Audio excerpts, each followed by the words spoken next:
الصبح بدا من طلعته والليل دجى من وفرته نحمده ونصلي على رسوله الكريم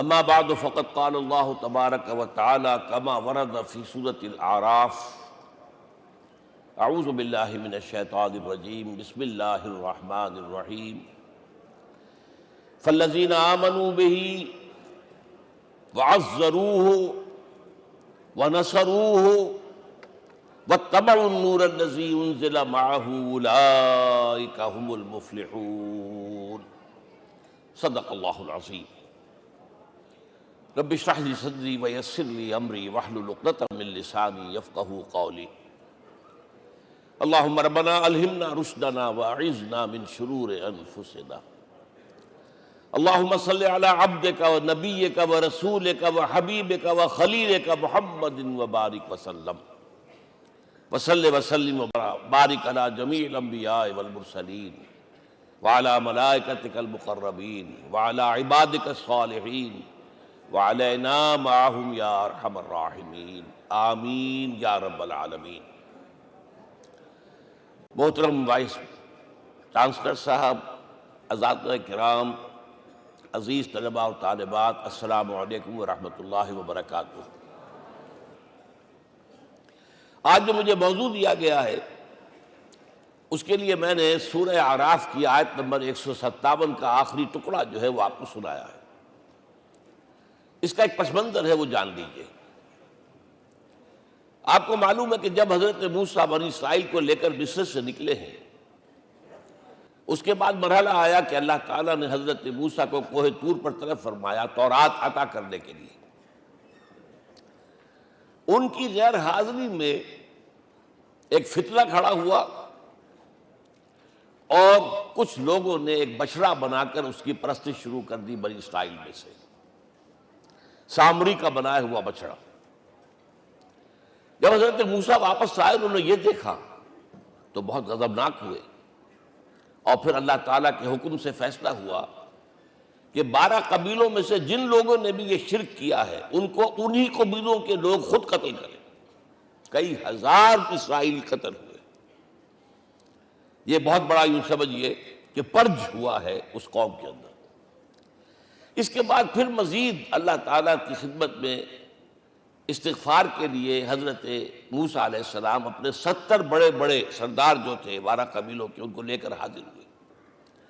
وہاں انہوں نے استغفار کیا اور ایک دعا کی، پروردگار وَاكْتُبْ لَنَا حَسَنَةً فِي الدُّنْيَا وَالْآخِرَةِ، ہمارے لیے نیکی کا اندراج کر دے، دنیا میں بھی آخرت میں بھی۔ جواب ملا اللہ تعالیٰ کی طرف سے، دیکھو عذاب تو میں جس کو چاہوں گا دوں گا، اور ویسے میری رحمت ہر شے کے ساتھ موجود ہے، ہر شے کا وجود میری رحمت سے ہے، لیکن ایک میری خاص رحمت ہے جو میں لکھ رکھوں گا ان لوگوں کے لیے جو میرے نبی امی آخری رسول ان پر ایمان لائیں گے صلی اللہ علیہ وسلم۔ وہ جب آئیں گے اور وہ نیکی کا حکم دیں گے، بدی سے روکیں گے، پاکیزہ چیزوں کو حلال قرار دیں گے، ناپاک چیزوں کو حرام قرار دیں گے، نوع انسانی کے اوپر جو بوجھ تھے جو اس وقت ہوں گے ان کو اتاریں گے۔ وہ جب آئیں گے تو جو لوگ فَالَّذِينَ آمَنُوا بِهِ نمبر 1، وَعَزَّرُوهُ نمبر 2، وَنَصَرُوهُ نمبر 3، وَاتَّبَعُوا النُّورَ الَّذِي أُنزِلَ مَعَهُ أُولَٰئِكَ هُمُ الْمُفْلِحُونَ۔ جو لوگ ان پر ایمان لائیں گے، ان کی تعظیم اور توقیر کریں گے، ان کی مدد کریں گے، اور جو نور ان کے ساتھ نازل کیا جائے گا یعنی قرآن، اس کی پیروی کریں گے، وہ ہوں گے جو فلاح پانے والے ہوں گے، میری خصوصی رحمت سے حصہ ان کو ملے گا۔ اب یہاں پہلے تو دعا کر لیجئے، اللہم ربنا اجعلنا منہم، اے اللہ ہم سب کو ان میں شامل فرما دے۔ جو تیرے نبی کے ساتھ تعلق کی ان 4 بنیادوں کی شرائط کو پورا کر سکے، تقاضوں کو پورا کر سکے۔ اب ذرا ان میں سے ایک ایک کو لیجئے۔ ایمان جانی پہچانی چیز ہے، ایمان جسے کہتے ہیں، اس کی تشریح میں جانے کی ضرورت نہیں، وقت بھی محدود ہے، لیکن ایک بات سمجھنے کی ہے بہت ضروری۔ ایمان کے 2 لیول ہیں۔ ایک قانونی ایمان ہے جس کی بنا پر ہم ایک دوسرے کو مسلمان سمجھتے ہیں، اس کا تعلق اقرار باللسان کے ساتھ ہے، زبان سے کہنا اشہد ان لا الہ الا اللہ وحدہ لا شریک لہ واشہد ان سیدنا و مولانا محمدا عبدہ ورسولہ۔ کوئی ہندو تھا، سکھ تھا، پارسی تھا، عیسائی تھا، یہ کلمہ کہے اور اسلام میں آ گیا۔ لیکن یہ زبانی کلامی ایمان جو ہے یہ انسان کی سیرت و کردار پر اثر انداز نہیں ہو سکتا۔ یہی وجہ ہے آج ہم دیکھ رہے ہیں مسلمان ہی جھوٹ بھی بول رہا ہے، مسلمان ہی بے ایمانی بھی کر رہا ہے، مسلمان ہی خیانت بھی کر رہا ہے، مسلمانوں کے لیڈر بلینز کی خیانت کر رہے ہیں۔ یہ کون ہے؟ سب مسلمان ہیں۔ وہ اس کی وجہ کیا ہے کہ ہم صرف قانونی مسلمان ہیں اور ہمارا ایمان قانونی ایمان ہے۔ اس کے لیے اسلام کا لفظ قرآن میں آیا ہے سورہ حجرات میں، قالت الاعراب آمنا قل لم تؤمنوا ولکن قولوا اسلمنا۔ اے نبی یہ بدو کہہ رہے ہیں ہم ایمان لے آئے، ان سے فرما دیجئے تم ہرگز ایمان نہیں لائے ہو، یوں کہو کہ ہم مسلمان ہو گئے ہیں۔ ولما يدخل الايمان في قلوبكم، ابھی تک ایمان تمہارے دلوں میں داخل نہیں ہوا۔ بہرحال اللہ کا شکر ہے اس نے ہمیں مسلمانوں میں پیدا کر دیا، ورنہ ہم میں سے کتنے ہوتے اگر کہیں اور پیدا ہو گئے ہوتے تو نعمت اسلام سے بھی ہم بہرہور ہو سکتے، کیا کہہ سکتے۔ اصل ایمان ہے جب وہ دل میں داخل ہو جائے، یقین بن جائے۔ اسی لیے بچپن میں یاد کیا ہوگا ایمان مجمل، آمنت باللہ کما ہوا باسمائہ و صفاتہ وقبلت جمیع احکامہ اقرار باللسان و تصدیق بالقلب۔ جب تصدیق بالقلب ہوگی تو اب اس کے تقاضے جو ہیں عملی پیدا ہوں گے۔ ان تقاضوں میں سے ایک میں 2 حدیثوں کے حوالے سے آپ کے سامنے رکھ رہا ہوں۔ پہلی حدیث حضرت عبداللہ بن عمرو بن العاص رضی اللہ تعالی عنہما سے مروی ہے، لا یؤمن احدکم حتی یکون ہواہ طبعا لما جئت بہ۔ دیکھو تم میں سے کوئی شخص مومن نہیں ہو سکتا جب تک کہ اس کی خواہش نفس تابع نہ ہو جائے اس شریعت کے، اس قانون کے، اس ہدایت کے جو میں لے کر آیا ہوں۔ اگر عملاً تابع نہیں ہوئے تو حقیقتاً مومن نہیں ہو۔ دل میں جھانکو، Do I really believe that Muhammad is the prophet of Allah? Do I really believe that Quran is the word of God? کبھی جھانکیے گا اندر، جواب ملے گا صحیح آپ کو۔ کیا کنوکشن ہے؟ کنوکشن ہو اور پھر حضور کی پیروی نہ ہو، حضور کے احکام کی پابندی نہ ہو، اللہ کے قوانین کی پابندی نہ ہو، کیسے ممکن ہے؟ حضور تو فرماتے ہیں صلی اللہ علیہ وسلم ایک ایسی بد اخلاقی اور کج خلقی پر صرف اسے کوئی گناہ کبیرہ بھی نہیں کہیں گے۔ فرمایا ایک مرتبہ واللہ لا یؤمن واللہ لا یؤمن واللہ لا یؤمن، خدا کی قسم فلاں شخص مومن نہیں ہے، خدا کی قسم فلاں شخص مومن نہیں ہے، خدا کی قسم فلاں شخص مومن نہیں۔ صحابہ کانپ گئے، کون بدبخت ہے جس کے بارے میں فرمایا جا رہا؟ پوچھا گیا من یا رسول اللہ؟ جواب سنیے اور اپنے غریب حالوں میں جھانکیے۔ وہ شخص الذی لا یامن جارہ بوائقہ، وہ شخص جس کی شرارتوں کی وجہ سے اس کا پڑوسی چین میں نہیں ہے، امن میں نہیں ہے، وہ مومن نہیں ہے، خدا کی قسم نہیں ہے، خدا کی قسم نہیں ہے۔ کیسے علیحدہ کر لیں گے اس ایمان کو اعمال سے اور ایمان کو اخلاق سے؟ آگے چلیے، وہ جو حدیث حضرت ابو ہریرہ سے، اور یہ متفق علیہ ہے، صرف بخاری کی نہیں ہے، بخاری جمع مسلم۔ لا یؤمن احدکم حتی اکون احب الیہ من والدہ وولدہ والناس اجمعین۔ تم میں سے کوئی شخص مومن نہیں ہو سکتا جب تک کہ میں اسے محبوب تر نہ ہو جاؤں، اپنے باپ سے بھی، اپنے بیٹے سے بھی، اور تمام انسانوں سے۔ جھانک لیجئے دل میں، صورتحال یہ ہے یا نہیں ہے؟ کیوں محبوب ہو جائیں؟ اس لیے کہ آپ کے ذریعے ہدایت ملی ہے، آپ کے ذریعے ہم اللہ سے جڑے ہیں، اور آپ کو معلوم ہے دنیا میں کوئی شاہ ہدایت نہیں، نعمت نہیں ہے جب تک کہ نعمت ہدایت نہ ہو۔ اگر صحت اچھی ہے، ہدایت نہیں ہے، تو بدماشیاں کریں گے، کیا کریں گے؟ آپ کو معلوم ہے صحت اچھی جو ہے کدھر جا کے کھپے گی اگر ہدایت نہیں ہے۔ اگر دولت ہے، ہدایت نہیں، کیا کریں؟ گلچھرے اڑائیں گے، عیاشیاں کریں گے، لوگوں پر اپنی دولت کا روب گانٹیں گے۔ اولاد ہے، ہدایت نہیں ہے، یہ اولاد سہان روح بھی بن جائے گی کہیں آپ کے لیے۔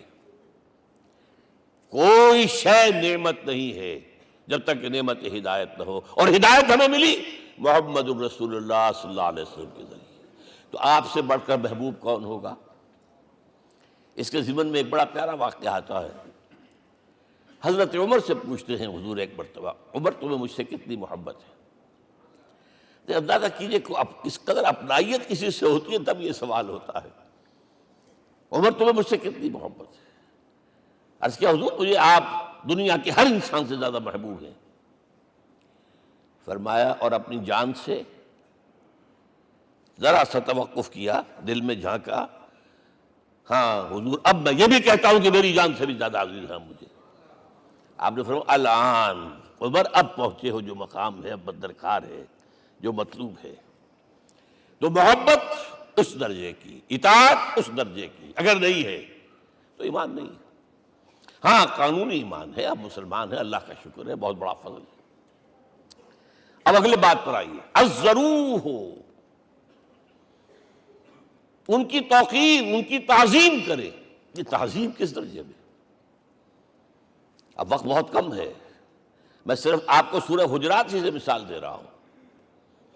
فرمایا گیا یا ایھا الذین آمنوا لا ترفعوا اصواتکم فوق صوت النبی ولا تجہروا لہ بالقول کجہر بعضکم لبعض ان تحبط اعمالکم وانتم لا تشعرون۔ اے ایمان والو، کبھی اپنی آواز کو حضور کی آواز سے بلند تر نہ کر دینا۔ کبھی جس طرح بلند آواز سے ایک دوسرے سے بات کرتے ہو ایسے نہ کر بیٹھنا، مبادا تمہارے سارے اعمال حبط ہو جائیں اور تمہیں پتہ بھی نہ چلے۔ تم تو کہو گے میں نے کوئی گناہ کبیرہ تو نہیں کیا، میں نے کوئی ڈاکہ نہیں ڈالا، چوری نہیں کی، کوئی زنا نہیں کیا، کوئی شراب نہیں پی، لیکن یہ سوء ادب لا ترفعوا اصواتکم فوق صوت النبی ولا تجہروا لہ بالقول کجہر بعضکم لبعض ان تحبط اعمالکم وانتم لا تشعرون۔ یہاں ایک میں عملی بات بھی آپ کے سامنے رکھ دوں، صحابہ کے بارے میں تو بات سمجھ میں آ گئی کہ اپنی آوازیں پست رکھیں، ہم کیسے کریں؟ ہمارا ایک طرز عمل ہونا چاہیے۔ اگر کسی گفتگو میں کوئی شخص کہ حضور نے یہ فرمایا ہے، کبھی یہ نہ کہے میں نہیں مانتا، ہاں توقف کر لیں، بھائی میں تحقیق کروں گا کہ واقعی یہ حدیث صحیح ہے یا نہیں ہے، ٹھیک، ضروری نہیں کہ جو کہہ دے مان لیں آپ۔ محدثین نے کتنی محنتیں کر کر کے چھانٹی کی ہے، لہذا یہ، لیکن فوراً اگر آپ نے نہیں میں نہیں مانتا، یہ عقل کے خلاف ہے، یہ فلاں ہے، یہ وہ ہے، یہ ہے کہ جو آپ سوء ادب کے مرتکب ہو رہے ہیں نبی اکرم صلی اللہ علیہ وسلم کی بارگاہ میں۔ ہاں توقف کریں، غور کریں، تحقیق کریں، معلوم ہو کہ یہ حدیث پختہ نہیں ہے، مستند نہیں ہے، پھر دوسری بات ہے۔ اور یہ جان لیجئے ہمارا جو معاشرہ ہے اس کا ایک قانونی جو ہے احاطہ ہے، یہ بھی سورہ حجرات کی پہلی آیت ہے، یا ایھا الذین آمنوا لا تقدموا بین یدی اللہ ورسولہ۔ اللہ اور اس کے رسول کے احکام کا دائرہ ہے، اس کے اندر اندر رہو، باہر نہیں نکل سکتے۔ لیکن اس دائرے کے اندر ایک مرکزی شخصیت جس کی دل آویزی، جس کا حسن سلوک، جس کا حسن کردار، جس کا حسن اخلاق مرکز بن جائے، تمام لوگوں کی جذباتی محبت کا مرکز بن جائے، اگر یہ نہیں ہوگا تو معاشرہ مضبوط نہیں ہوگا۔ محض قانون اور دستور پر معاشرہ مضبوط نہیں ہوتا۔ کسی شخصیت، اب آپ کو معلوم ہے آخر ہندوستان کے معاشرے میں گاندھی کا ایک مقام ہے کہ نہیں ہے؟ آخر یہ سارا معاملہ چل رہا ہے اسی کے گرد کے نہیں؟ ماؤ زے تنگ کے معاملہ ہے ہی کہ نہیں ہے؟ یہ سارا معاملہ دنیا میں عام لوگ کہہ دیتے، ریشنلسٹ لوگ، کہ ان چیزوں کی کیا ضرورت ہے، بھائی قانون دیکھنا چاہیے، دستور دیکھنا چاہیے، حکم دیکھنا نہیں، بھائی جذباتی وابستگی، کہ ایک ہستی تو ایسی ہو کہ جس کے کچھ کہنے پر فوراً زبانیں بند ہو جائیں، اور اس کا نقشہ میں سعودی عرب میں دیکھتا ہوں، اگر وہاں کے دو بدو لڑ رہے ہوں صف اور ایک دوسرے کو کھانے کو دوڑ رہے ہوں، کوئی شخص کہتے صلی علی النبی، فوراً خاموش، معلوم ہوتا ہے آگ کے اوپر کسی نے پانی ڈال دیا، خاموش، صلی علی النبی، صرف یہ کہنے سے۔ یہ جذباتی وابستگی اگر محمد سے نہیں ہے صلی اللہ علیہ وسلم تو آپ کا معاشرہ کبھی مضبوط نہیں ہوگا۔ یہ مرکزی شخصیت، یہ مرکز ہے، اسی لیے ان کے احترام کا یہ درجہ ہے، کیونکہ اس سے کیا ہوگا، تمہارا شیرازہ بکھر جائے گا۔ اگر ان کے ساتھ جذباتی محبت نہیں ہوگی تمہارا شیرازہ بکھر جائے گا۔ یہ آیا معاملہ۔ اب میں آپ کو بتانا چاہتا ہوں تہذیب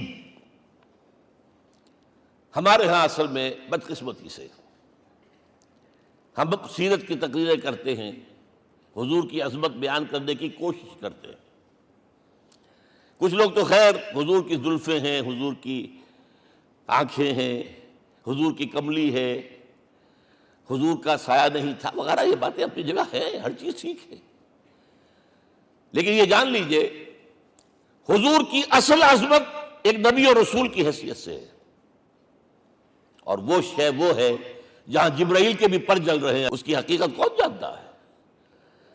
میں ایک مثال دے رہا ہوں آپ کو کہ حضور 100 میں وصال رکھا کرتے تھے، آج روزہ رکھا، شام کو افطار نہیں کیا، وہ رات کو چل رہا ہے روزہ، اگلے روز پھر وہ کنٹینیو کر رہا ہے شام تک، 2 دن کا 100 میں وصال، 3 دن کا بھی رکھتے تھے۔ صحابہ نے اجازت چاہی، حضور ہمیں بھی اجازت دے دیں، نہیں، آج کے حضور آپ تو رکھتے ہیں، ہمیں منع کرتے ہیں۔ اب سنیے، ایکم مثلی، تمہیں سے کون ہے مجھ جیسا؟ ابھی تو عند ربی، میں تو اپنے رب کے پاس رات گزارتا ہوں، ہوا یطعمنی ویسقین، وہ مجھے کھلاتا اور پلاتا ہے۔ کیا سمجھیں گے ہم؟ کیا ہماری سمجھ میں آئے گا؟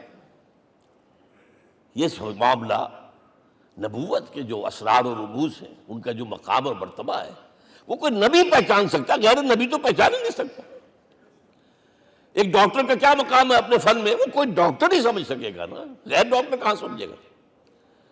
اور حقیقت میں وہی سمجھے گا جو اس سے بھی اوپر کا ڈاکٹر ہے، نیچے والا تو نہیں سمجھ سکتا۔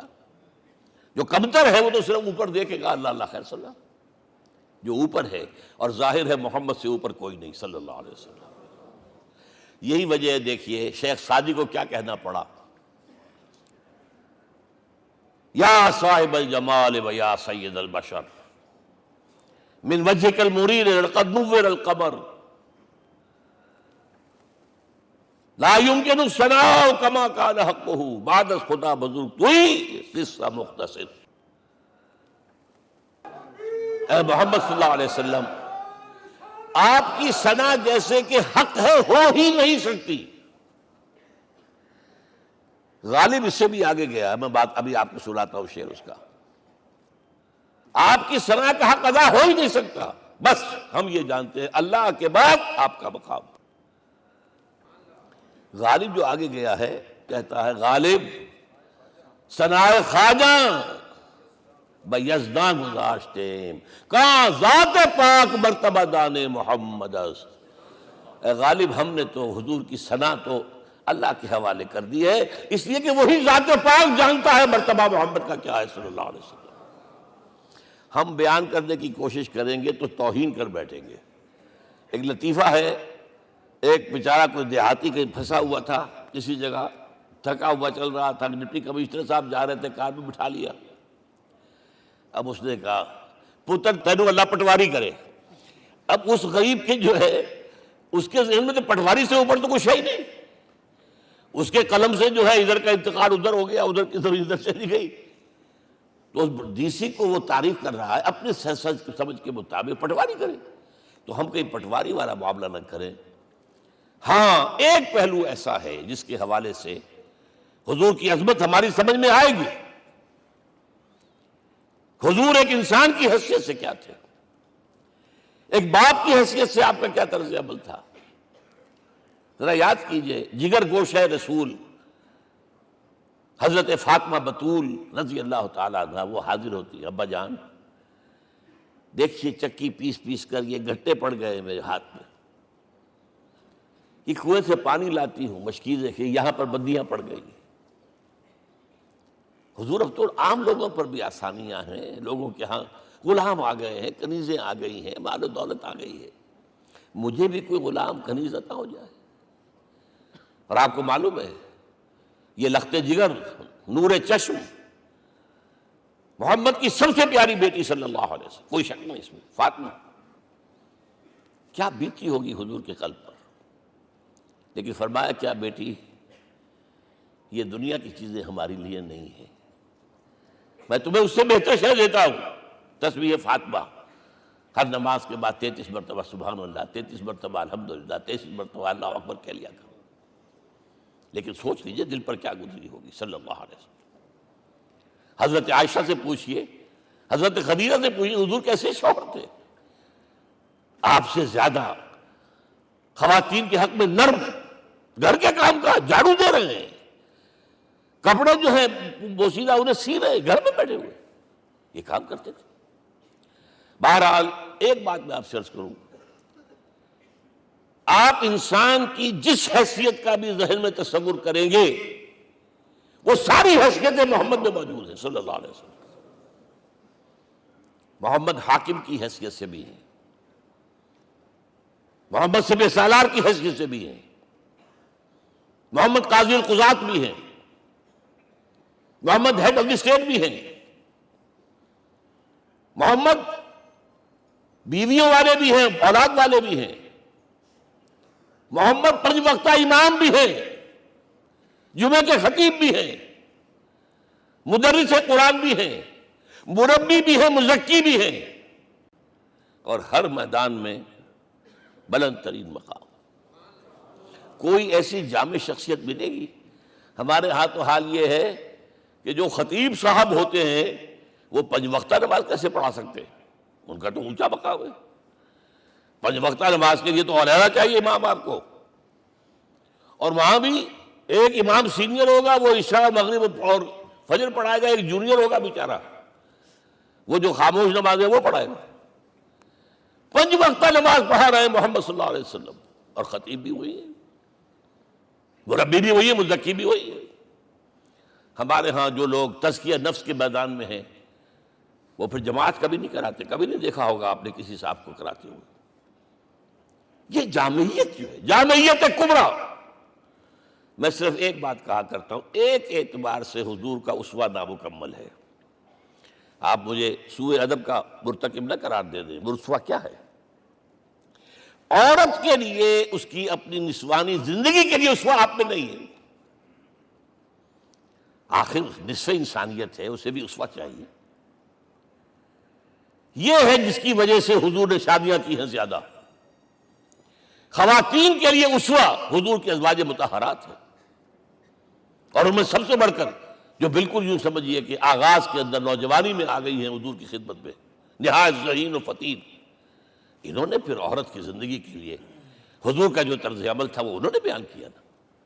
اس لیے سورہ احزاب کے اندر اس کا تذکرہ ہے، جہاں یہ آتا ہے لقد کان لکم فی رسول اللہ اسوۃ حسنہ، وہیں پر یا نساء النبی لستن کاحد من النساء، اے نبی کی بیویوں تم عام عورتوں کے مانند نہیں ہو، تمہیں تو اسوہ بننا ہے امت کے لیے۔ اب اس سے اگلا قدم میں بڑھا رہا ہوں آگے، اور اس کے ساتھ جڑ جائے گی تیسری بات۔ تیسری بات کیا ہے؟ وَنَصَرُوهُ، اس کی مدد کریں صلی اللہ علیہ وسلم۔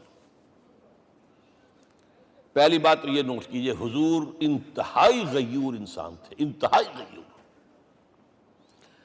یہ کہا جاتا ہے کہ اگر حضور گھوڑے اس میں سوار ہوتے تھے اونٹ پر، اور آپ کا کوڑا نیچے گر گیا تو آپ یہ کسی سے نہیں کہتے تھے کہ ذرا یہ میرا کوڑا مجھے پکڑا دینا، یہ بھی گوارا نہیں تھا، آپ اونٹ بٹھا کر نیچے اتر کر اپنا کوڑا خود اٹھاتے تھے۔ کسی سے اپنے ذاتی کام کے لیے کوئی مدد مانگنا امکان ہی نہیں۔ بلکہ ایک واقعہ تو وہ ہے جب بھی میں تذکرہ کرتا ہوں میری آنکھوں میں آنسو آ جاتے ہیں، یہ ہجرت کے وقت کا واقعہ ہے۔ آپ کو معلوم ہے حضور نے تمام مسلمانوں کو مکے سے جانے کی اجازت دے دی، چلے جاؤ مدینے، چلے جاؤ مدینے، آپ خود تھے موجود، اس لیے کہ رسول اپنے مقام کو نہیں چھوڑ سکتا وداؤٹ ایکسپریس پرمیشن فرام اللہ سبحانہ وتعالی۔ اب حضرت ابوبکر پوچھ رہے ہیں حضور اجازت آ گئی؟ نہیں آئی. آ گئی نہیں آئی، دن گزر رہے ہیں. حضرت عائشہ کی روایت ہے کہ ایک روز ہم نے دیکھا دوپہر کے وقت آ رہے ہیں حضور، کپڑے سے اپنا سر جو ہے ڈھانپا ہوا ہے. عرب میں دوپہر کے وقت وزٹ کرنا جو ہے یہ ان کے خلاف دستور ہے، ان کی تہذیب کے خلاف ہے. یہ قیلولے کا وقت ہوتا. تو حیران ہوئے. آتے ہی فرمایا ابوبکر ہجرت کی اجازت ہو گئی. اب انتہائی خوشی سے اور بڑی امید میں کہ بڑی شاباش ملے گی، حضرت ابوبکر فرماتے ہیں، عرض کرتے ہیں حضور میں نے 2 اونٹیاں تیار کر رکھی ہیں، خوب کھلا پلا کے انہیں فرما کیا ہوا ہے، یہ ہجرت میں ہمارے کام آئے گی. حضور تھوڑا سا توقع فرماتے ہیں، پھر کہتے ہیں اچھا ٹھیک ہے، ایک میں استعمال کروں گا لیکن میں اس کی قیمت ادا کروں گا. حضرت ابوبکر رو پڑے. حضور مجھ سے یہ مغایرت،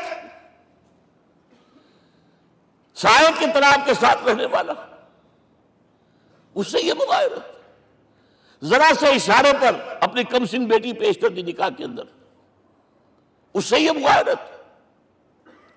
رو پڑے. لیکن حضور کی اپنی غیرت تھی، میں قیمت دوں گا. اب بتائیے مدد کا کے لیے درکار تھی؟ مدد تھی ان کے مشن کے لیے. مشن 2 حصوں میں تھا.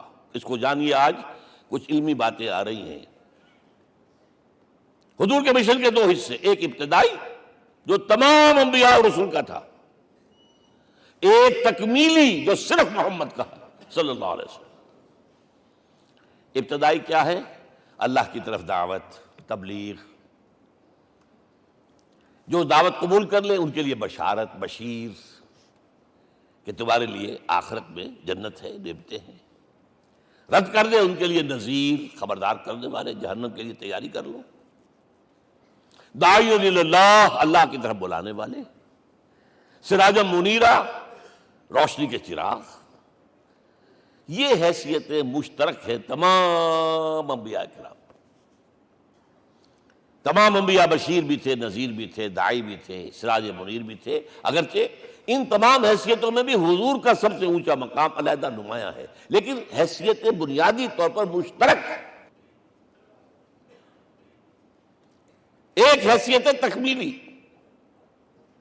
اور وہ کیا ہے؟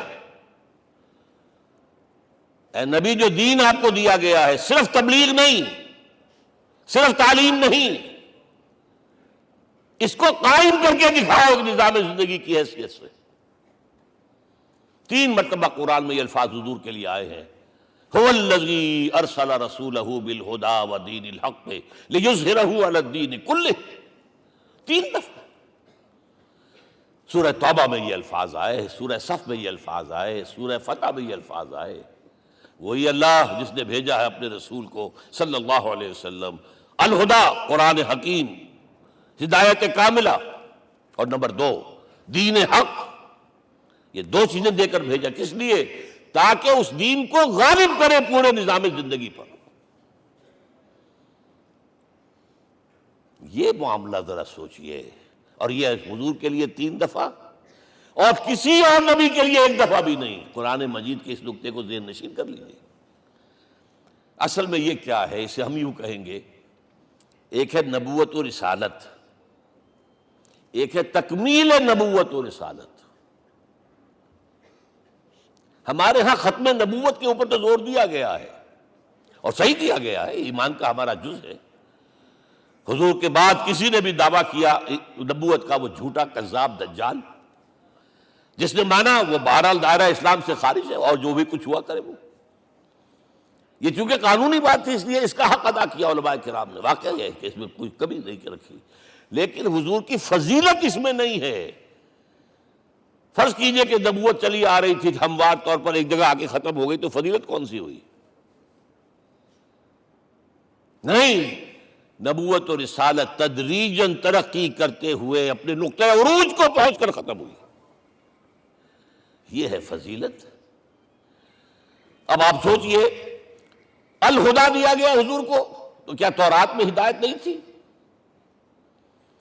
سورہ اعراف کی آیت ہے، سورہ مائدہ کی، انا انزلنا التوراۃ فیہا ھدی ونور. ہم نے نازل کی تھی تورات، اس میں ہدایت بھی تھی، نور بھی تھا، ہم مانتے ہیں اللہ کی کتاب تھی۔ وہی فرمایا ہے انجیل فیہ ھدی و نور، اس میں ہدایت بھی تھی، نور بھی تھا۔ پھر یہ الہدیٰ قرآن آیا، یہ کیا ہے؟ ہدایت نے درجہ بدرجہ ترقی کرتے ہوئے قرآن میں آ کر کامل ہو گئی، ہدایت کامل۔ وجہ کیا ہے؟ انسان کا شعور بھی تو درجہ بدرجہ بڑھا ہے۔ ایک وقت تھا ہمارا بچپن تھا، فکر کے اعتبار سے، سوچ کے اعتبار سے، علم کے اعتبار سے، ہمارے آباء و اجداد کبھی جو رہتے تھے غاروں کے اندر یا کبھی آئے ہیں تو کیا تھا ان کے پاس؟ اب اس وقت جو ہے کسی کو آپ پرائمری کے بچے کو پی ایچ ڈی ڈاکٹر رکھ دیجئے ٹیوٹر، تو کیا پڑھائے گا تو وہی جو پرائمری کا بچہ سمجھ سکے۔ لہذا وہ جو کہا گیا تھا آدم کو اس زمین کی خلافت دیتے، فَإِمَّا يَأْتِيَنَّكُم مِّنِّي هُدًى فَمَن تَبِعَ هُدَايَ فَلَا خَوْفٌ عَلَيْهِمْ وَلَا هُمْ يَحْزَنُونَ۔ یہ ہدایت رفتہ رفتہ آئے گی آئے گی آئے گی آئے گی۔ اور یہ بات جان لیجئے، پروفیسر ڈاکٹر محمد شریف نے جو کتاب لکھی ہے فلسفے کی تاریخ پر، اس میں بتایا ہے کہ 1200 برس انسانی تاریخ کے بہت ہی پروڈکٹیو ہے فلسفیانہ فکر کے لیے۔ From 600 BC to 600 AD 1200 years سارے فلسفے اسی میں پیدا ہوئے۔ سقراط، مختار، افلاطون اور یہ سب نکل گئے، اور کنفیوشس بھی آ گیا، تاؤ بھی آ گیا، اور بدھ بھی آ گیا، جین بھی آ گیا، سب آ گئے، سب آ گئے۔ گویا کہ انسان جب کچھ سوچ سکتا تھا، جتنا سوچ سکتا تھا سوچ چکا۔ اور یہ بھی سنا دوں، حضرت عیسیٰ نے کہا تھا اپنے حواریوں سے، ڈپارٹنگ جو میسج تھا، مجھے ابھی تم سے اور بھی بہت باتیں کرنی تھی لیکن تم ان کا تحمل نہیں کر سکو گے، جب وہ فارقلیت آئے گا صلی اللہ علیہ وسلم تو تمہیں سب کچھ بتائے گا۔ لہذا جب انسان بلوغت کو پہنچا ہے فلسفیانہ فکر کے اعتبار سے، تب، اور یہ بھی نوٹ کر لیجئے، بہت اہم بات کہہ رہا ہوں، چند مہینے غار حرا کی تنہائیوں میں اللہ تعالیٰ نے حضور کو وہ سارا ذہنی سفر طے کرایا ہے۔ کیا کرتے تھے حضور جا کر غار حرا میں؟ کبھی سوچا آپ نے؟ اگر آپ یہودیوں میں پیدا ہوئے ہوتے تو یہودی طرز پر آپ عبادت کرتے، اگر کہیں عیسائیوں میں پیدا ہوتے تو عیسائیوں کی طرف پر آپ تو نہیں تھے، آپ تو پیدا وہ مشرکین میں شرک کرنے کا امکان ہی نہیں آپ کے لیے، تو کیا کرتے تھے؟ حدیث کے الفاظ یہ یتحنث فی، وہاں جا کر عبادت کرتے تھے۔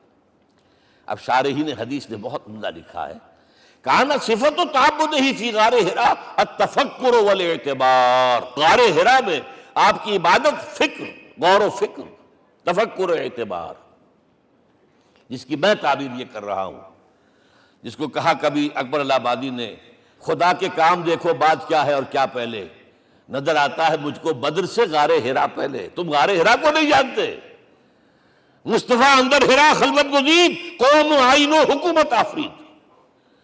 The most productive part of the period life of Muhammad is that which he passed in غار حرا۔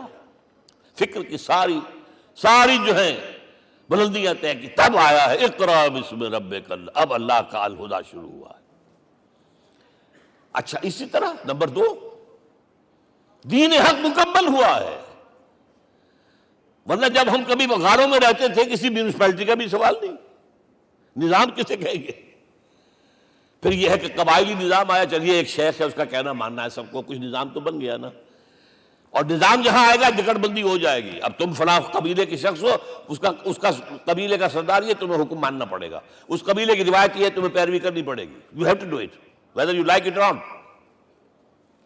پھر آپ کی سٹی اسٹیٹس وجود میں آئی، پھر امپائرز وجود میں آ گئے۔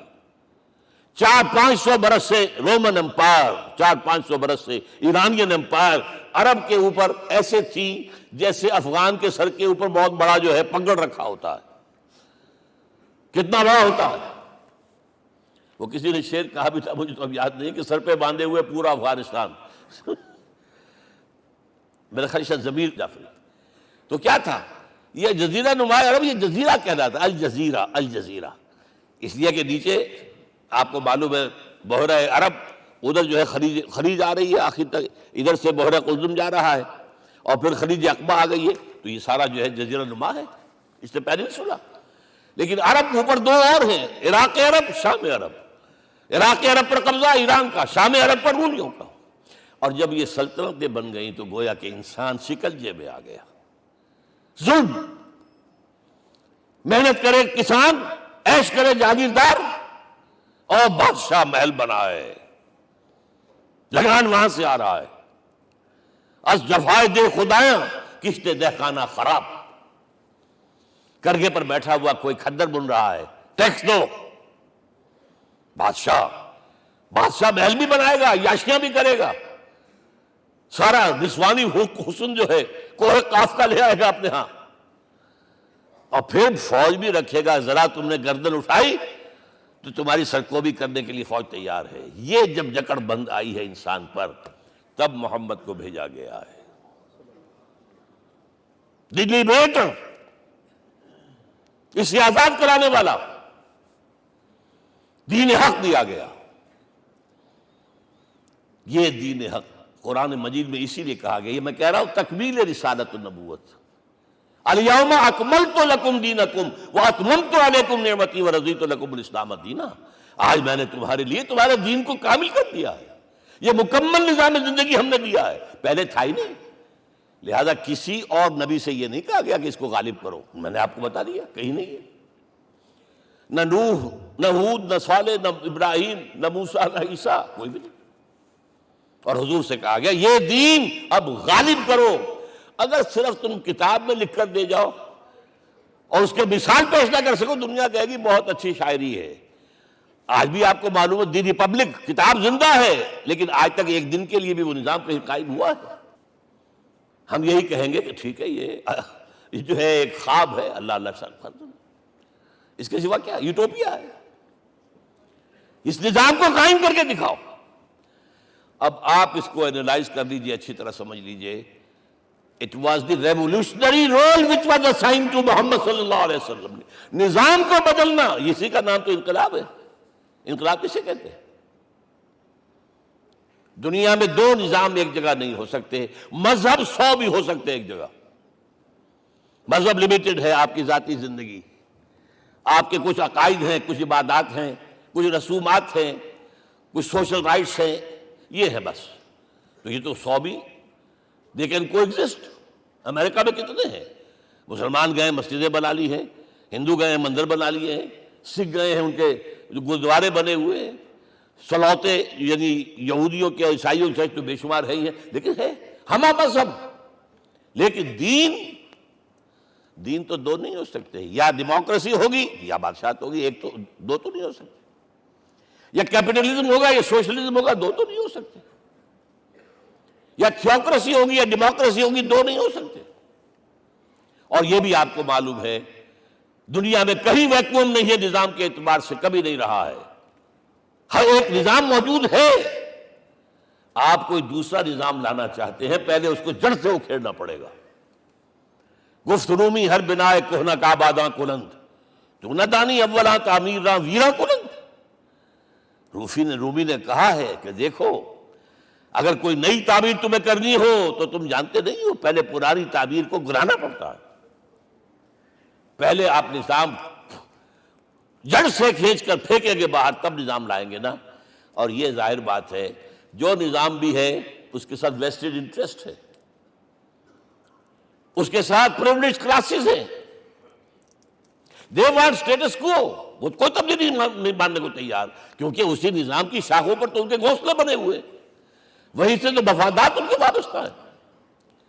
لہذا نظام جو ہے بدلنے کے لیے جانیں دینی پڑتی ہیں، خون بہانا پڑتا ہے، جان جوکھوں کا کام کرنا پڑتا ہے، اس کے بغیر نظام نہیں بدلتا۔ اور محمد کا رول صلی اللہ علیہ وسلم، یہ ہے وہ عظمت محمد کی جو انسان نے پہچانی ہے۔ میں 3 گواہیاں آپ کے سامنے پیش کر رہا ہوں، 1 from the east, 2 from the west, 3 کئی ملوے ہے۔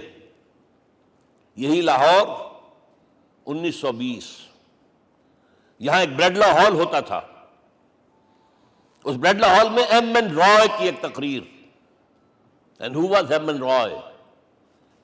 Personal friend of Lenin, member of the Communist International, He knew what revolution is.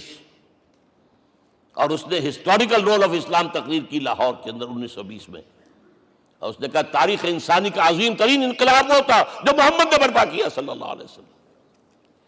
میں تو اس کی ذہانت کی داد دیے بغیر نہیں رہا۔ اس نے کہا بعض مورخین یہ جو فتوحات کی ہیں صحابہ کرام نے، ان کو سمجھ بیٹھتے ہیں جیسے اٹیلا نے فتوحات کی ہیں یا چنگیز خان نے کی ہیں یا کسی اور، کہاں وہ کہاں یہ، وہاں صرف تباہی آتی تھی، اور محمد صلی اللہ علیہ وسلم کے پیروکاروں نے جب دنیا فتح کی ہے، نئی تہذیب دی ہے، نیا تمدن دیا ہے، نیا نظام دیا ہے، روشنی دی ہے، علوم کو تازہ کیا ہے، علوم ایجاد کیے ہیں، یہ ہے وہ انقلاب جو محمد نے برپا کیا صلی اللہ علیہ وسلم۔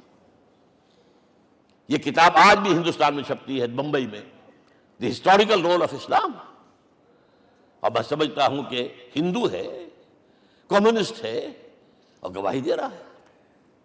دوسرا، یہ تو چونکہ بڑی ریسنٹ پاسٹ کی بات ہے، ڈاکٹر مائیکل ہارٹ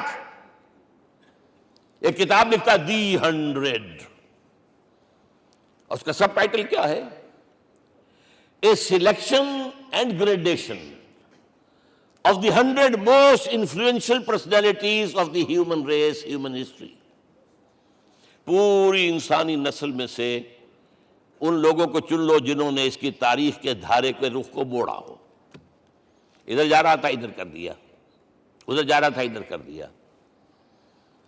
جن لوگوں نے بھی تاریخ کا دھارا موڑا، پہلے سلیکٹ کر لو، سلیکشن۔ 100 آدمی کا نام آ گئے، اب گریڈیشن، ان میں سب سے زیادہ کس نے کیا، اور ٹاپ پر لایا محمد کو صلی اللہ علیہ وسلم۔ یہ کتاب تو اویلیبل ہے، پڑھیے۔ اور چونکہ عیسائی ہے اور حضرت عیسیٰ کو نمبر 3 پر لے گیا، غور کیجئے، نمبر 2 پر لایا نیوٹن کو، بابائے طبیعیات، اور پھر کہتا ہے naturally I O an explanation. میں عیسائی ہوتے ہوئے I'm placing Muhammad at top. How? This is because, یہ لفظ یاد کیجئے، this is because he is the only person supremely successful in both the religious and secular fields۔ ذہانت، وہ زندگی جو آج تقسیم کر دی گئی ہے، یہ مذہبی زندگی ہے، یہ سیکولر ہے، یہ ریاست ہے، قانون ہے، یہ ہے، وہ اس کو علیحدہ رکھو بھائی، مذہب کو علیحدہ رکھو۔ وہ کہتے ہیں کہ یا تو مجھے ملتا ہے کہ وہ آدمی جو ادھر اونچا ہے تو دوسری طرف نیچا ہے، کچھ بھی نہیں، ادھر اونچا ہے تو ادھر کچھ نہیں۔ روحانیت میں، دین میں، اخلاق میں عیسیٰ سے اوپر کون جائے گا؟ لیکن حکومت میں، ریاست میں کوئی پدہ بھی نہیں رکھا، زیرو۔ مذہب کتنا بڑا پیدا کر لیا گوتم بدھ نے، لیکن ریاست، حکومت زیرو۔ اور بڑے سے بڑے جو ہے شہنشاہ اور بڑے سے بڑے کانکرس، کوئی چلا آیا ہے، آپ سوچئے جو گریک آ رہا ہے، جو سکندر اعظم کہاں سے چل کر مقدونیہ سے کہاں پہنچ گیا؟ بیاس تک۔ اٹیلا کہاں سے پہنچ گیا؟ مشرق سے مغرب تک۔ لیکن مذہب و اخلاق کے اندر زیرو نہیں بلکہ مائنس ویلیو لانی پڑے گی۔ ایک ہی انسان ہے، آپ کم سے کم give credit to his honesty۔ ایک ہی انسان، دو ہے ہی نہیں۔ He is the only person supremely successful in both the religious and the secular fields۔ اب آئیے تیسری میں گواہی دے رہا ہوں ایک ایسے شخص کی جو ویسے شاتم رسول ہے، گالیاں دی ہیں اس نے، بدترین گالیاں دی ہیں، رقیق حملے کی، جیسے رشدی نے کیے ہیں، ایسے تسلیمہ نسیم نے کیے ہیں، سب اس طرح کے کیے ہیں۔ وہ ایچ جی ویلز ہے، فکشن سٹوری رائٹر، ہسٹورین بھی ہے، 2 کتابیں ہیں اس کی تاریخ پر، تاریخ انسانی عالم، short history of the world and concise history of the world. جو رقیق حملے کیے ہیں میں اس کا ذکر نہیں اس لیے کر دیا کہ معلوم ہے وہ دشمن ہے، دوست نہیں ہے۔ اگر کسی کا دوست ہوگا تو تعریف کر ہی گیا، وہ دشمن ہے، میں اسٹیبلش کرنا چاہتا ہوں، ہی از انیمی۔ اور عربی زبان کا ایک مقولہ یہ ہے کہ الفضل ما شہدت بہ الاعداء، فضیلت تو وہ ہوتی ہے جس کی ایک گواہی دشمن دے۔ جب وہ آیا ہے concise history of the world میں، چیپٹر آخری حضور کا، جو حضور کے چیپٹر میں جو آخری بات، خطبہ حجۃ الوداع کو کوٹ کیا ہے، لا فضل لعربی علی عجمی ولا لعجمی علی عربی ولا لأحمر علی اسود ولا لأسود علی احمر الا بالتقوی۔ کسی عرب کو کسی عجمی پر کوئی فضیلت نہیں، کسی عجمی کو کسی عرب پر کوئی فضیلت نہیں، کسی گولے کو کسی کالے پر کوئی فضیلت نہیں، اور کسی کالے کو کسی گورے پر کوئی فضیلت نہیں، ہاں تقوی کے ساتھ فضیلت ہے۔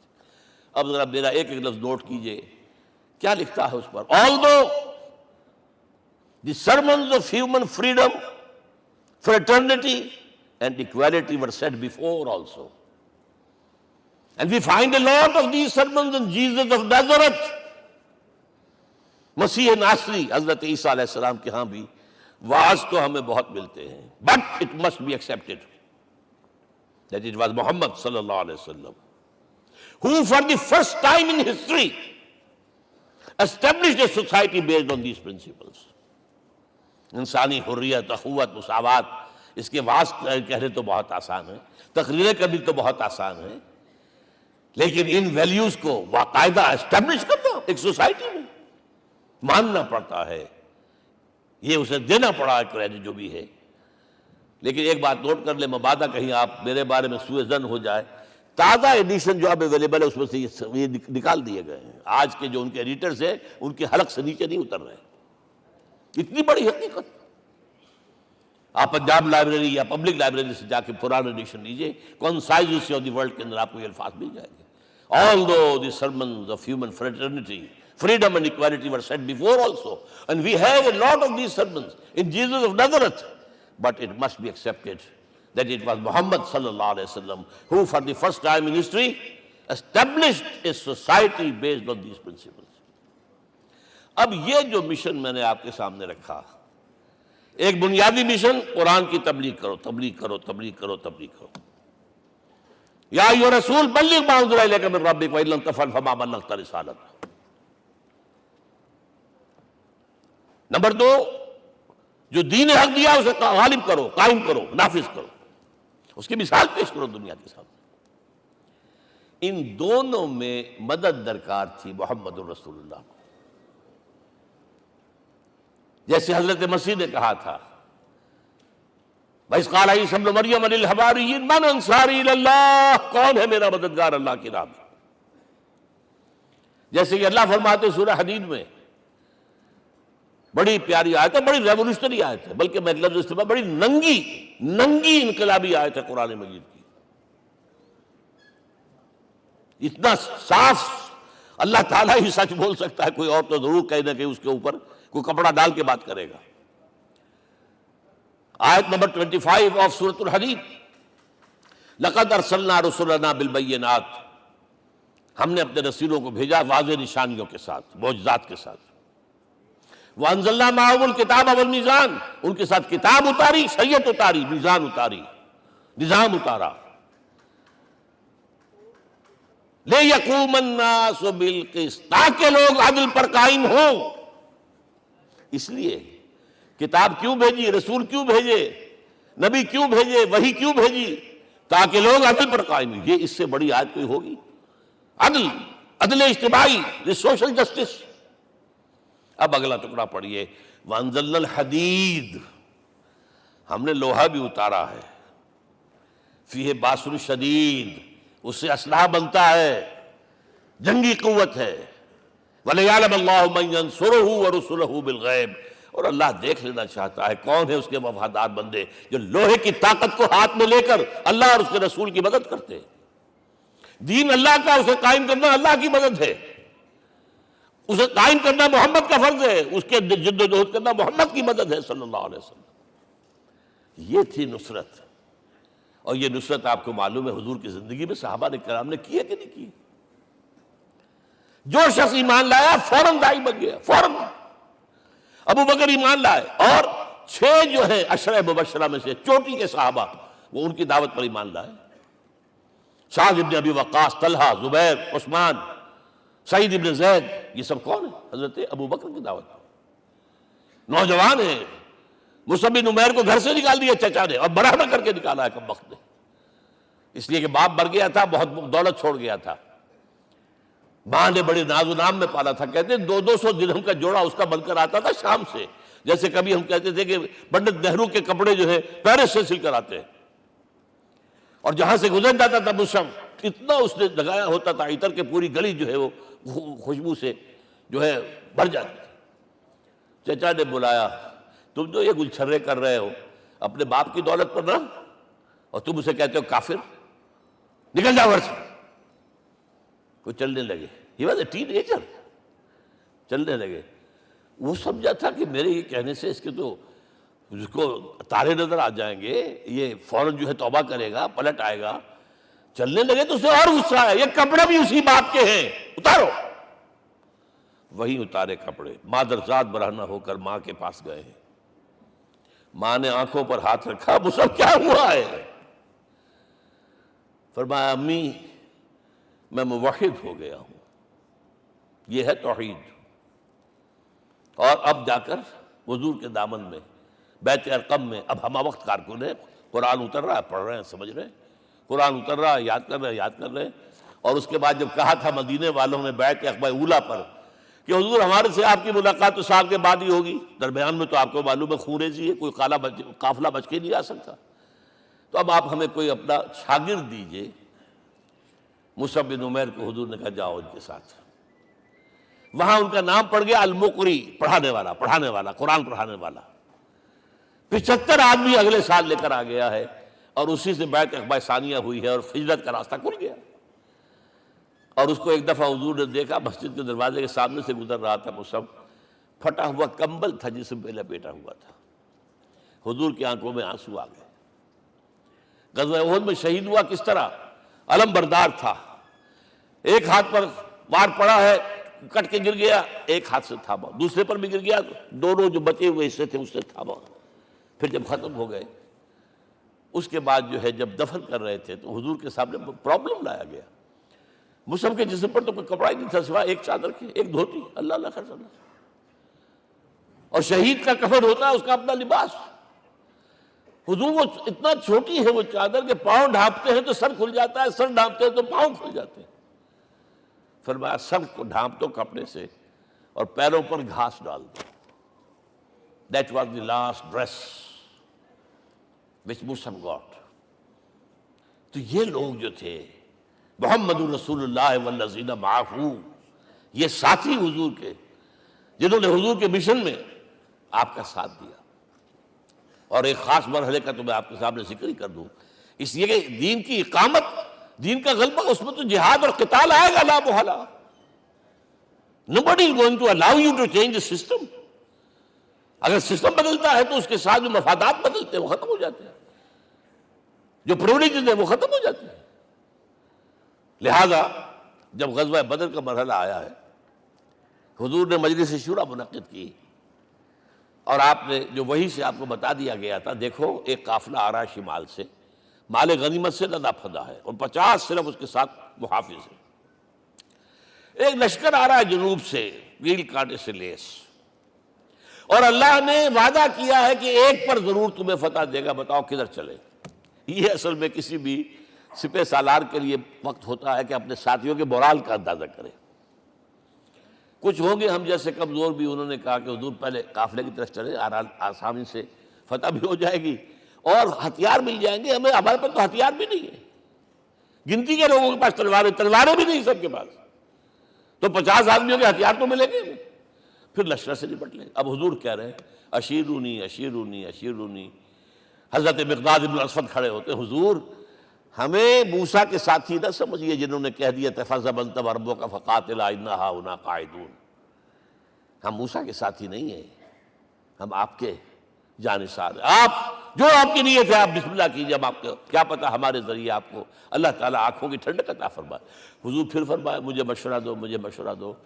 تب خیال آیا سعد ابن عبادہ رضی اللہ تعالیٰ عنہ کو، جو رئیس انصار تھے، ہو نہ ہو یہ ہماری طرف روئے سخن ہے، کیونکہ بیعت عقبہ ثانیہ جس کے نتیجے میں ہجرت ہوئی ہے اس میں طے یہ ہوا تھا کہ اگر یہ مکے والے مدینے پر حملہ آور ہوں گے آپ کو ختم کرنے کے لیے، ہم آپ کی حفاظت ایسے ہی کریں گے جیسے اپنے بیوی بچوں کی۔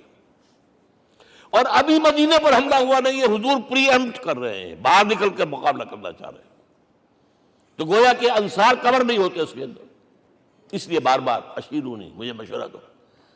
اب سعد بن عبادہ کھڑے ہوتے ہیں، کانک تعنینا یا رسول اللہ صلی اللہ علیہ وسلم، اے اللہ کے رسول شاید آپ کا روح سخن ہماری جانب ہے، فَإِنَّا آمَنَّا بِكَ وَصَدَّقْنَاكَ، ہم آپ پر ایمان لا چکے ہیں، ہم نے آپ کی تصدیق کی، اب ہمارے پاس چوائس کون سا ہے؟ اگر آپ آگے چلیں ہم پیچھے چلیں گے، اگر برق الغماد تک پہنچیں گے ہم اپنی اونٹنیوں کو دبلا کر دیں گے، یمن کا آخری شہر جو ہے برق الغماد، اور اگر آپ ساحل سمندر پر کھڑے ہو کر اپنی سواری سمندر میں ڈالیں گے ہم بھی ڈال دیں۔ بہرحال یہ مراحل ہیں کہ جن سے گزر کر حضور نے اللہ کے دین کو غالب کیا اور قائم کیا، اور اس ہر سطح پر، ہر مرحلے پر صحابہ کرام نے آپ کا ساتھ دیا، جہاں آپ کا پسینہ گرا وہاں انہوں نے اپنی خون کی ندیاں بہا دی۔ محمد رسول اللہ والذین معہ اشداء علی الکفار رحماء بینہم،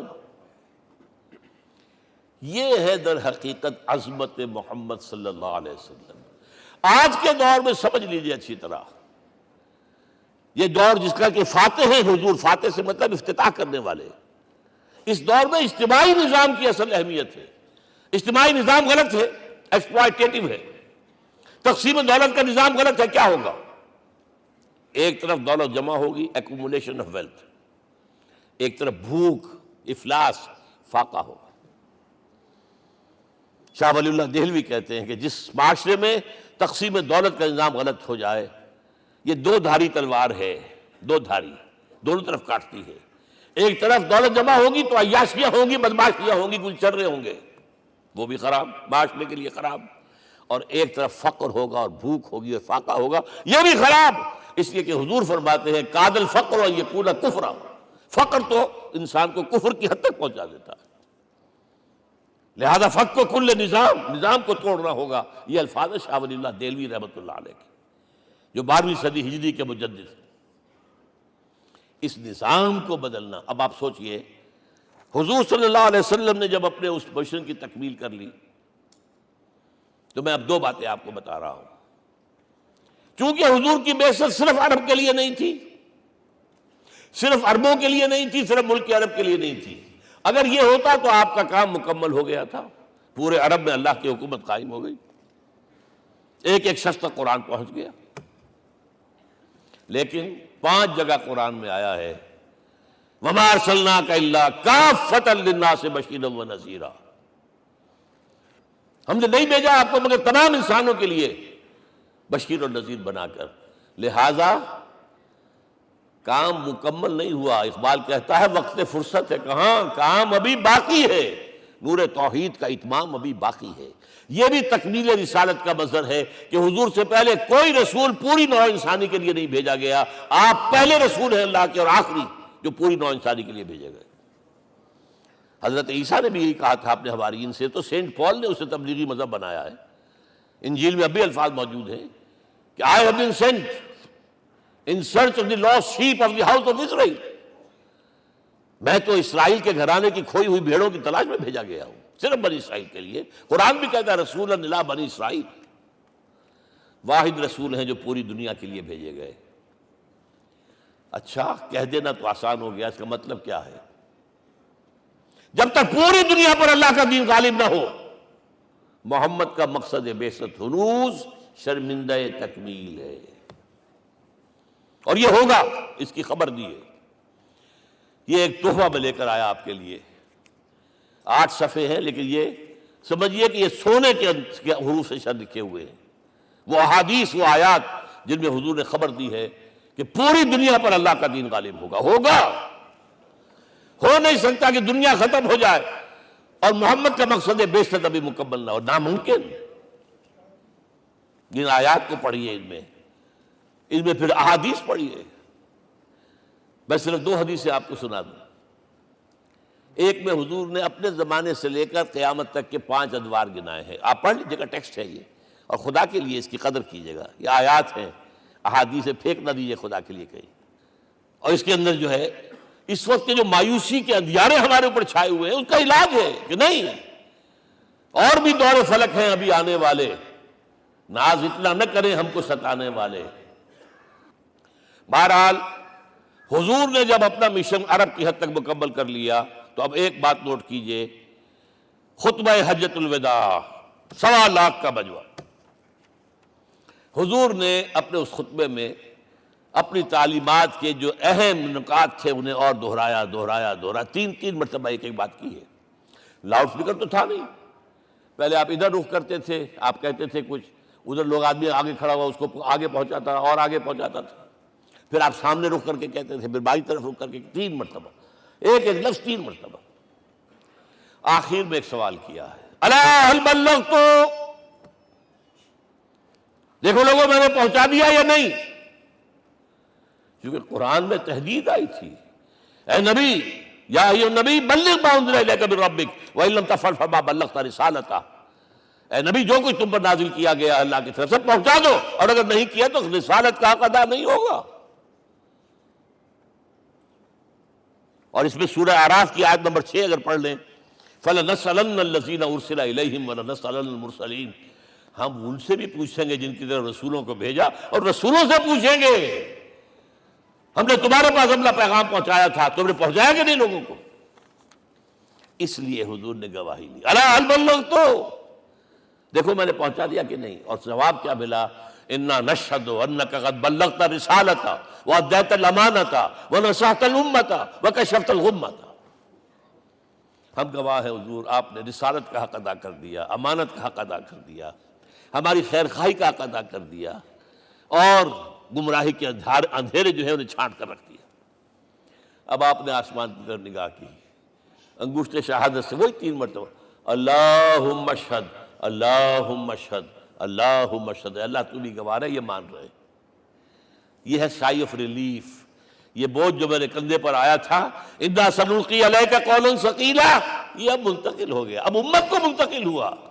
لہذا آخری لفظ کیا تھا؟ فَلْيُبَلِّغِ الشَّاهِدُ الْغَائِبَ، اب جو یہاں موجود ہیں ان کا فرض ہے کہ پہنچائیں ان کو جو یہاں نہیں ہے۔ میں صرف تمہارے لیے رسول نہیں ہوں، ایک فرد نوع بشر تک دنیا میں جو اس وقت ہے، اور ایک فرد نوع بشر جو آخر تک آئے گا قیامت تک، اس تک قرآن پہنچانا تمہارے ذمہ ہے۔ ہم نے نہیں پہنچایا، اسی لیے آج ہم اللہ کے عذاب میں ہیں۔ آج کیوں ذلیل کے کل تک نہ تھی پسند گستاخی فرشتہ ہماری جناب میں؟ 1.5 بلین مسلمان، لیکن عزت نام کی کوئی شے ہے؟ G7 G9 G11 G13 G15، کوئی مسلمان بھی ہے ان میں؟ نہ 3 میں نہ 13 میں، نہ G7 میں نہ G15 میں، نن۔ اتنی بڑی تعداد، سیکیورٹی کونسل میں کسی سیٹ کی امید ہے؟ نن۔ آپ کے وسائل پر ان کا قبضہ ہے، آپ کی ٹیکسیشن کے احکام وہاں سے آ رہے ہیں، ریٹس بڑھاؤ، چینی کے اس کے بڑھاؤ، اور فلاں کے بڑھاؤ، اور بجلی کے بڑھاؤ، اور تیل کے بڑھاؤ، کیا ہو رہا ہے؟ کیوں ذلیل ہے؟ اور نمبر 2، آج دنیا میں خون اگر بہ رہا ہے تو صرف مسلمان کا ہو گیا، مانند آب ارضا مسلمان کا لہو۔ 60 سال سے کشمیر اور فلسطین، پھر درمیان میں صومالیہ، چچنیا، کوسوو، یہ سب بوسنیا، پھر آپ کو معلوم ہے فلپائنس، پھر جو کچھ ہوا افغانستان میں، اور جو کچھ ہوا اب ہو رہا ہے، جو کچھ ہوا عراق میں۔ یہ کیوں ہے؟ We are criminals number 1، we have not done our duty۔ ہم نے قرآن کو اپنا امام نہیں بنایا، دوسروں کے سامنے کیا پیش کریں گے؟ ہمارا اپنا سارا نظام سود کے اوپر مبنی ہے۔ بہرحال پہلا فرض یہ ہے، اب اس کو پہنچاؤ، اور یہاں تک فرمایا بلغوا عنی ولو آیۃ، پہنچاؤ میری جانب سے چاہے ایک ہی آیت، preach on my behalf۔ یہ کام جو ہے، جو کہا گیا تھا، واقعہ یہ کہ میں 50 برس سے کر رہا ہوں، یہ آج کی بات نہیں ہے۔ تکمیل اور تدوین فن میں جو بھی حفیظ کا حصہ ہے، نصف صدی کا قصہ ہے، 2-4 برس کی بات نہیں۔ میں میڈیکل کالج کے زمانے سے درس قرآن دے رہا ہوں، جب یہ طلبہ کے اجتماعات کے درمیان درس قرآن ہوتا تھا، جماعت اسلامی کا رکن تھا تو درس قرآن ہوتا تھا، اور اس کے بعد سے میری زندگی کا بیشتر وقت اس میں لگا، بیشتر اور بہتر۔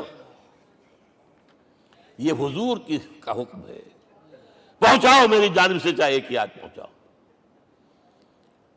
اچھا، نمبر 2، اب حکم دیا گیا، اس کی مثال میں دے رہا ہوں آپ کے سامنے۔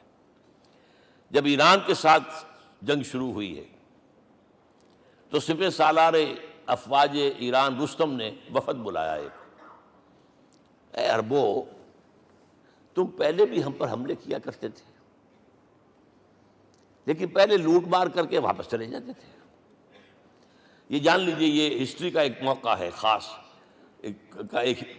کہ ایک سیٹلڈ سویلائزیشنز ہوتی ہیں اور ایک وہ جو رہتے ہیں سطح مرتفع پر، وہاں پانی نہیں ہوتا، وہ فصل کہاں سے آ جائے گی، یا ریگستان میں جو وہاں بستے ہیں وہ کیا کرتے ہیں؟ وہ وقتاً فوقتاً جاتے ہیں، جھپٹا مارتے ہیں، لوٹ مار کرتے ہیں، لے کر وہاں سے دولت آتے ہیں، اسی پر ان کی گزارا تھا۔ تم پہلے بھی آیا کرتے تھے، لوٹ مار کر کے چلے جاتے، اس دفعہ پیچھا بھی چھوڑ رہے، وجہ کیا؟ ایسی پیاری، یہ کئی روایتوں میں آیا ہے، الفاظ مختلف ہو سکتے ہیں۔ جو مسلمان وفد کا سربراہ تھا اس کا جواب سنیے، انا قد ارسلنا، دیکھو رستم، پہلے ہم خود آتے تھے، اب ہمیں بھیجا گیا ہے، اللہ نے بھیجا محمد کو، محمد نے بھیجا ہمیں صلی اللہ علیہ وسلم۔ کس لیے؟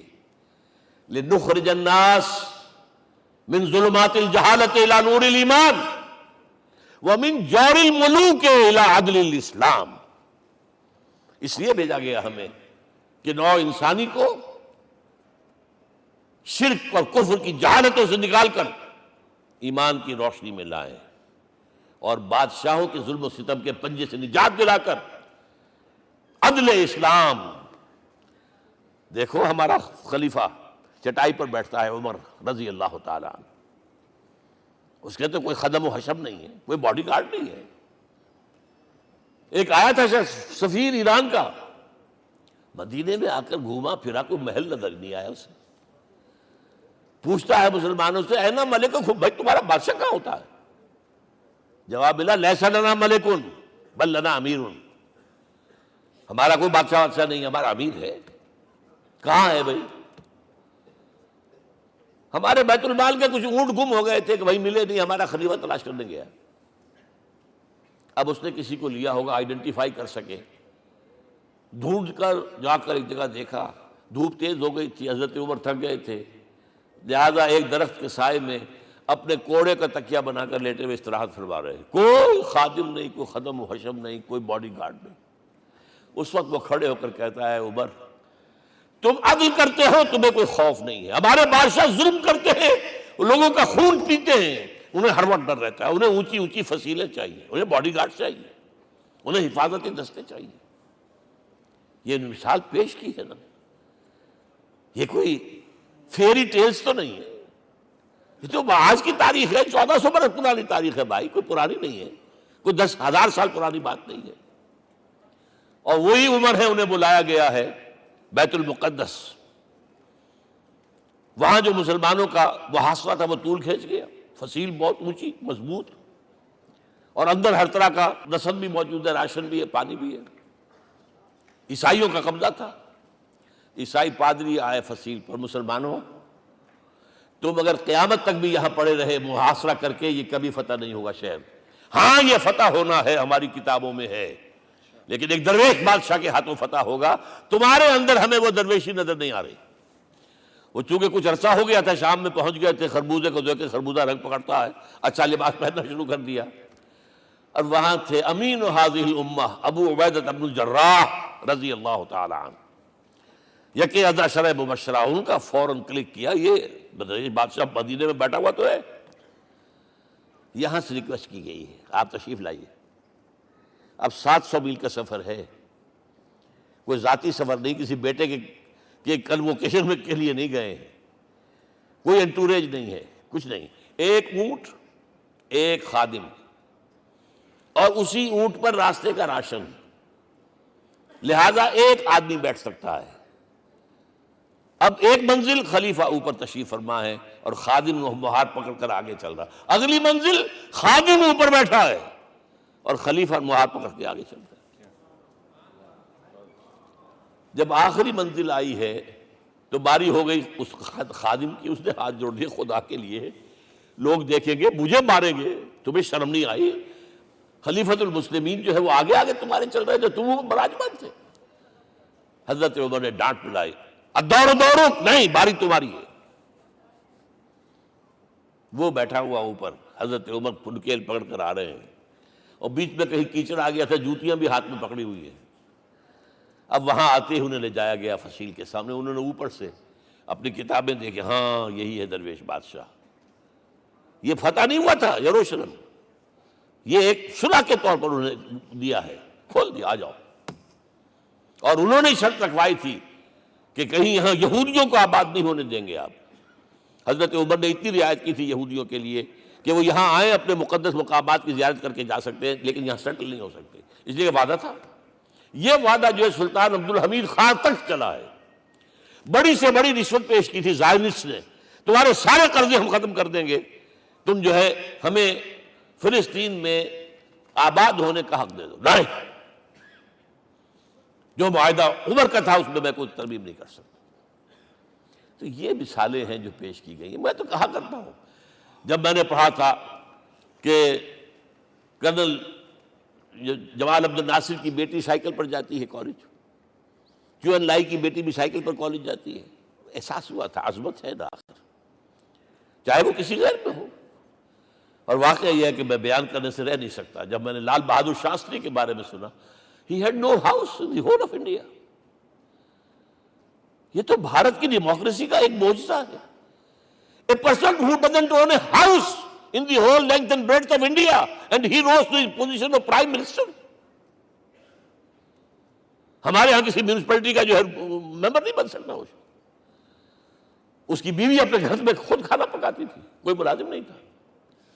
اور جب ہارٹ اٹیک ہوا ہے تاشقند میں، تو وہ جو مرتے دم بات کی ہے اس نے ماتا جی سے کی ہے، بیوی سے نہیں کی۔ یہ ہماری مشرقی روایات ہیں، ماں کا مقام۔ لیکن یہ تمام مثالیں جو ہیں، پوری نوع انسانی 10 مرتبہ پیدا ہو کر ختم ہو جائے، حضرت عمر والی مثالیں نہیں لا سکتے۔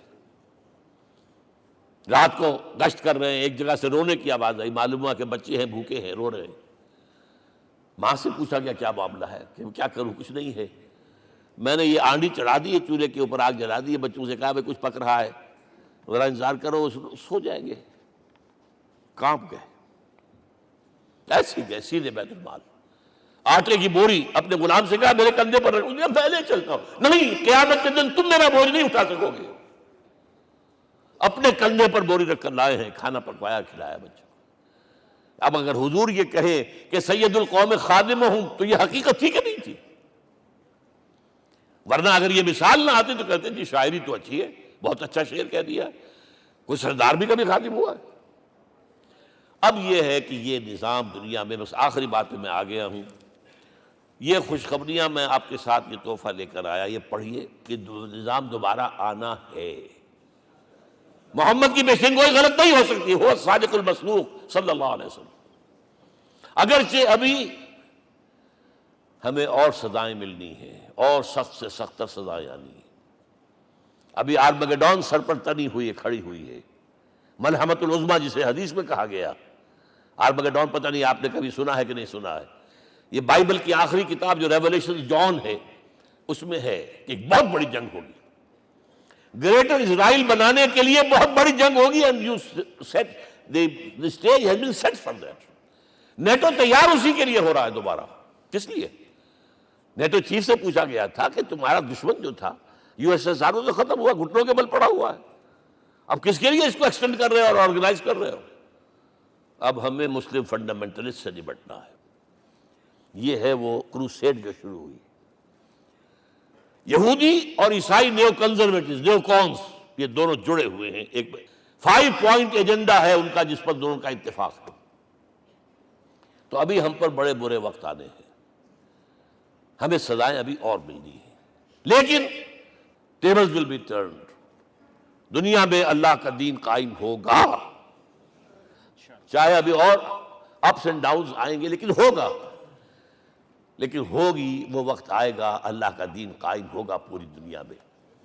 ایک حدیث میں آپ کو سنانے چلا تھا، حضرت ثوبان سے رضی اللہ تعالیٰ عنہ، مسلم شریف کی روایت ہے، حضور نے فرمایا ان اللہ زوالی الارض، اللہ نے میرے لیے پوری زمین کو لپیٹ دیا، فرائے تو مشارقہا و مغاربہا، میں نے اس کے سارے مشرق دیکھ لیے، سارے مغرب دیکھ لیے، وَإِنَّ أُمَّتِي سَيَبْلُغُ مُلْكُهَا مَا زُوِّئَ لِي مِنْهَا، میری امت کی حکومت ان تمام علاقوں پر قائم ہو کر رہے گی جو اللہ نے زمین کو لپیٹ کر مجھے دکھا دی ہے. یہ ہونا ہے. And that is going to be the end of this world. Armageddon بھی آ جائے گی پہلے، ملحمۃ العظمیٰ بھی آئے گا، سزائیں بھی ملیں گی، بالآخر وہ ہوگا. لیکن آخری بات، میرے اور آپ کے لیے مسئلہ لمحہ فکریہ کیا ہے؟ میں اور آپ کہاں کھڑے ہیں؟ Are we on the side of Allah or on the side of America?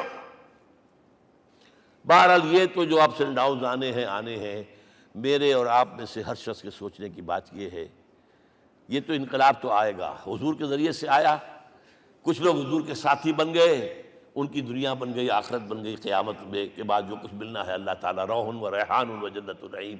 کچھ رہ گئے کہ چاہے سگا چچا تھا محروم رہ گئے، ابو لہب. آج بھی یہ قافلہ ادھر چل رہا ہے. اقبال نے بالکل ٹھیک کہا ہے کہ دنیا کو ہے پھر مار کا روح و بدن پیش، تہذیب نے پھر اپنے درندوں کو ابھارا، اللہ کو پامر دیے مومن پہ بھروسہ، ابلیس کو یورپ کی مشینوں کا سہارا. اور صحیح کہا ہے. آخری بات جو کہہ رہا ہوں، ایک نقطہ میرا رہ گیا ہے، وَاتَّبَعُوا النُّورَ الَّذِي أُنزِلَ مَعَهُ، چوتھی بات، اور یہ کہ وہ لوگ جو اس نور کا اتباع کریں گے کہ جو ان کے ساتھ نازل کیا قرآن، اس لیے کہ قرآن ہی ذریعہ ہے، آلہ انقلاب ہے. قرآن انسانوں کو بدلتا ہے، افراد کو، افراد مل کر جماعت بن کر وہ جو انقلاب برپا کرتے ہیں. بٹ انڈیویجول چینج، اقبال کے الفاظ میں چوں بجا در رفت جہاں دیگر شود، یہ قرآن اگر کسی کے باطن میں اتر جاتا ہے تو اس کے اندر انقلاب آ جاتا ہے. He is a change person from within. وَاتَّبَعُوا النُّورَ الَّذِي أُنزِلَ مَعَهُ. لیکن آخری دور کے بارے میں چند اشعار سنا رہا ہوں. شب گریزاں ہوگی آخر جلوہ خورشید سے، یہ چمن معمور ہوگا نغمہ توحید سے، ہو کر رہے گا. اور پھر دلوں کو یاد آ جائے گا پیغام سجود، پھر جبیں خاک حرم سے آشنا ہو جائے گی. اور آنکھ جو کچھ دیکھتی ہے لب پہ آ سکتا نہیں. میں وہ حیرت ہوں کہ دنیا کیا سے کیا ہو جائے. آب روان کبیر تیرے کنارے کوئی دیکھ رہا ہے کسی اور زمانے کے خواب. وہ زمانہ آنا ہے، لیکن دیکھنا یہ ہے کہ میرا اور آپ کا اس میں کتنا حصہ ہے. اقول قولی ھذا واستغفر اللہ لی ولکم ولسائر المسلمین والمسلمات.